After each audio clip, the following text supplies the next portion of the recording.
Elles nous font rêver depuis la nuit des temps.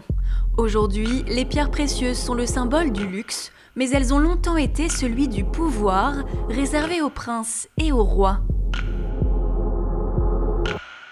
Tout au cours de l'évolution de l'humanité, sur tous les continents, l'homme a toujours attribué à certaines pierres particulièrement rares, particulièrement convoitées, justement des attributs de pouvoir, des attributs d'excellence. C'est le cas de la grande table des Orsini. Cet objet d'art qui évoque les thèmes de la guerre et de la paix est constitué de marbre de Carrare, de lapis lazuli, de jaspe, d'agate ou encore de nacre. Elle a été donnée par cette prestigieuse famille italienne au cardinal Mazarin, puis acquise par Louis XIV. Elle représente justement comment un exemple absolument magistral de plus d'1,5 tonne, justement de l'emploi de pierres précieuses pour un but diplomatique, un but politique. Parce qu'à cette époque, les pierres précieuses servaient essentiellement à véhiculer tous ces messages.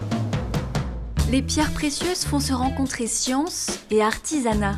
Les créateurs ont toujours été attirés par leurs qualités esthétiques, mais pour tailler une pierre, il faut connaître sa nature minéralogique. À la base, c'était des matériaux qui avaient des propriétés optiques étonnantes, une couleur qu'on n'avait pas l'habitude de voir, une chatoyance inhabituelle, des transparences complètement mystérieuses et fascinantes.